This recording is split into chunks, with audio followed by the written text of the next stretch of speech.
Gracias Lilian y Guillermo por la invitación. Lo que diga posiblemente es conocido. Sin embargo, frente a los cambios que se van sucediendo, no es vano reiterar algunos conceptos. Son buenos estos encuentros porque brindan la oportunidad de compartir ideas y eventualmente debatir. Comencé a ejercer como mediadora en Buenos Aires a partir de la ley 24.573, que introdujo la mediación como etapa previa al juicio y como ejercicio profesional independiente. Abracé con dedicación la nueva profesión. En esa época yo ejercía como abogada y era docente en el Departamento de Teoría General en la Facultad de Derecho. Como defensa frente a lo desconocido o temor al cambio, se solía decir que quienes elegimos esta profesión era porque no habíamos ejercido como abogados o no teníamos vocación para el derecho. Yo lo hice convencida de que era otro modo de resolver conflictos y que el juicio no es la única manera de hacerlo. El tren de confidencias en mi vocación influyó el haberme criado en un ambiente donde los problemas y conflictos de las personas no me eran ajenos. Mi madre había sido médico psiquiatra y una pionera en esa época. El tema de la insatisfacción sobre la justicia no es nuevo. El 12 de febrero de 1984, el miembro de la Corte Suprema de Estados Unidos, Warren Barger, explicó el cambio operado en la American Bar Association. Comenzó su disertación diciendo que en el encuentro de 1906, Roscoe Pound expuso en la asociación sobre las causas de la insatisfacción popular con la administración de justicia. La American Bar rehusó publicar el speech, dado que compartía el statu quo imperante. En 1976, el responsable de la asociación revió esas críticas y se familiarizaron con programas generados por aquella iniciativa.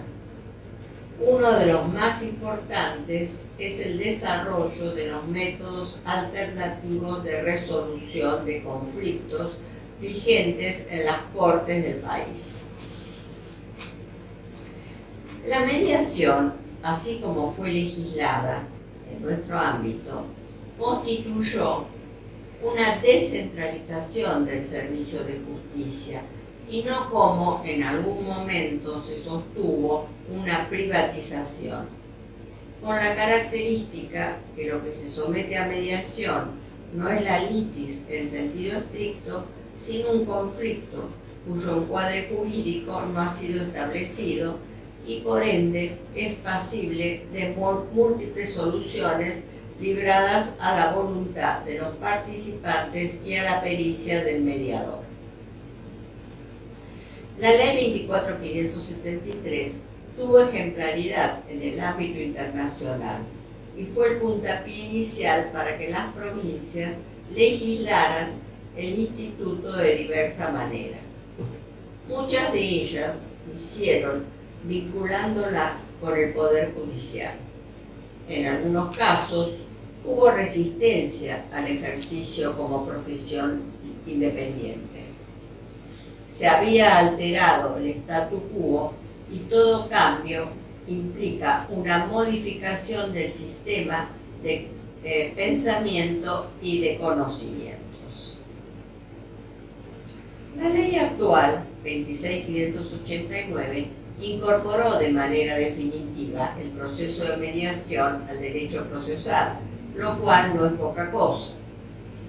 No solo porque el cierre de la mediación sin acuerdo habilita la instancia judicial, sino por las reformas procesales introducidas por la ley. El acuerdo con la firma del mediador es ejecutable como una sentencia y el juez podrá derivar a mediación a las partes durante el juicio conforme las reformas introducidas por la ley. Quisiera acotar que no obstante esta reforma perdura todavía una visión reduccionista. No se ve a la mediación como un proceso con un procedimiento flexible, al decir de la doctora Hayton de Nolasco. Cuando se habla de proceso, parecería que el que merece el título de tal fuera solamente el proceso judicial. ¿Qué servicio presta y cuál sería el encuadre del mediador dentro del marco en el que actúa? En el libro publicado con Pedro Swanich avanzamos en este tema y conceptualizamos la mediación como un servicio público de gestión privada, estructurado sobre el contacto directo de las partes con la intervención del tercero neutral y la posibilidad de llegar a un acuerdo de naturaleza transaccional sobre el conflicto. Cuando ello no sucede, el haber participado en este proceso que privilegia el diálogo y la comparecencia personal permite a los involucrados reflexionar, llegar mejor preparados al litigio, evaluar sus consecuencias y les abre opciones para conciliar judicialmente. La exigencia de la presencialidad, salvo contadas excepciones, es una característica del proceso que lo distingue de otros métodos, porque el objetivo es que las personas se encuentren cara a cara, expongan sus intereses y asuman la responsabilidad del conflicto que los involucra. En cuanto al rol del mediador, si bien él conoce y utiliza técnicas y herramientas que posibilitan la negociación, el conocimiento jurídico no es ajeno a su cultura profesional, no solo por los actos jurídicos que resulten del proceso, sino también por el lenguaje a utilizar con los abogados que intervienen en él. En este sentido, no sé si está debidamente internalizado el carácter de oficial público que la jurisprudencia ha reconocido al mediador y el carácter de instrumentos públicos otorgados a los documentos que él emite con su firma, que solo pueden ser redarguidos por falsedad ideológica o material. Ello exige una gran responsabilidad del profesional y se vincula con la capacidad y margen de libertad que tiene para tomar decisiones en soledad, antes, durante y después del proceso, y dentro del marco jurídico. El hecho que el mediador esté registrado ante un organismo administrativo no significa un cercenamiento a la libertad que tiene para tomar decisiones, que pueden dar lugar a interpretaciones diferentes. En todo caso, la decisión que tome debe ser fundada y es bueno dejar constancia en los documentos que emita para evitar eventuales cuestionamientos. Completo acá la cita que hice del juez Barber y su aporte en la conferencia ante el American Bar dijo: nuestro sistema es demasiado costoso, demasiado penoso, demasiado destructivo, demasiado ineficiente para las personas civilizadas. Los profesionales legales, abogados, jueces, profesores de derecho, están hipnotizados con la estimulación de las cortes y tendemos a olvidar ser sanadores de conflictos. Los doctores, más allá del costo astronómico de la medicina, todavía tienen un alto grado de confianza pública porque ellos son percibidos como sanadores. ¿Podríamos los abogados ser sanadores, no guerreros? Estas palabras mueven a reflexión, en primer lugar, sobre si el litigio, como dije más arriba, es la forma privilegiada de resolver los conflictos en la sociedad, o debiera ser una instancia a la que se llega cuando las personas han agotado otras vías para solucionar sus diferencias, en beneficio incluso de los mismos jueces que pueden abocarse a resolver aquellas cuestiones que necesariamente requieren de su decisión. Y, en segundo lugar, si debe darse por asumido que las escuelas de derecho preparan al abogado solo para litigar. ¿Cómo incide en una sociedad que los conflictos puedan resolverse de manera que no sea necesariamente mediante juicio? Históricamente, el Estado surge como una forma centralizada de asumir la responsabilidad social.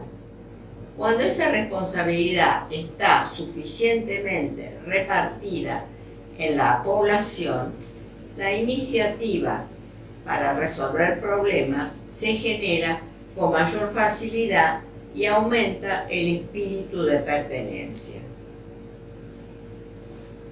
La mediación, introducida mediante ley, ha sido una oportunidad para que las personas se relacionen con el sistema jurídico.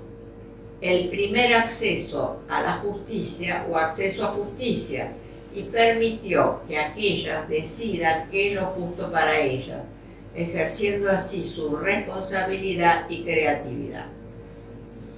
El encuadre legal no afecta el proceso, que privilegia el diálogo, la escucha, incluidos los silencios, la confidencialidad con la colaboración del tercero neutral. Esto abre un camino para pensar en el rol del abogado de parte en mediación. ¿Qué queremos decir cuando hablamos de roles?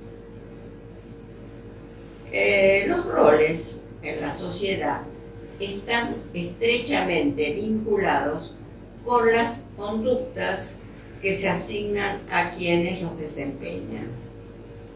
Aparecen tipificaciones de comportamientos que se dan en la interacción social y se tornan exigibles por los miembros del grupo, a partir de las expectativas que el desempeño de esos roles genera. Sin embargo, si admitimos el carácter de construido que tiene el rol, es posible introducir cambios. El abogado que asesora en un proceso de mediación no actúa como lo hace en un proceso adversarial. Debe saber que se trata de una negociación ardua, sí, pero no un mero trámite, y que su predisposición y ductilidad contribuye no solo a la labor del mediador, sino también a que su patrocinado, con su asesoramiento, pueda tomar decisiones adecuadas para resolver su conflicto. El tema de la pandemia merecería un comentario aparte. Su influencia en las comunicaciones, en la presencialidad por medios electrónicos, ha exigido y exige una mayor colaboración y predisposición de todos los intervinientes, incluidos los profesionales, a fin de que la mediación sea una real negociación y no se convierta en una etapa formal y requisito para demandar. En los últimos años, temas que pasaban por mediación fueron transferidos a otros ámbitos, algunos por ley, los conflictos de consumo, otros por decreto, marcas, oposiciones, caducidades y nulidades. En ambos casos, el reemplazo fue por sistemas no probados. Las decisiones fueron tomadas sin la participación de los involucrados y sin evaluar las consecuencias para ellos, partes y profesionales. Hubo otras, llamémosle embestidas, que no prosperaron. En un imaginario en el que se sobrevalúa el cambio permanente, cabe señalar que la consolidación y afianzamiento de una institución requiere lo que el filósofo Karl Popper denominara, cito libremente, ingeniería social parcelaria. Me pregunto, 1. ¿Está este proceso suficientemente internalizado para acudir a él si no fuera previo? Y 2. Abierta la etapa judicial, ¿el juez está dispuesto a derivar el caso a mediación conforme lo establecido por la normativa, designación de mediador de mutuo acuerdo o sorteo del mediador? No es fácil la respuesta. Sin embargo, podemos decir que la mediación ha sido una oportunidad para que las personas se relacionen con el sistema jurídico y que el profesional mediador, en el desempeño de su rol, presta un servicio a la comunidad. La elección voluntaria de este proceso da cuenta de su eficacia y debe ser valorado por los operadores jurídicos, organismos de control y los profesionales que la ejercemos. Y finalmente, recalco que el marco jurídico no es ajeno al rol del mediador.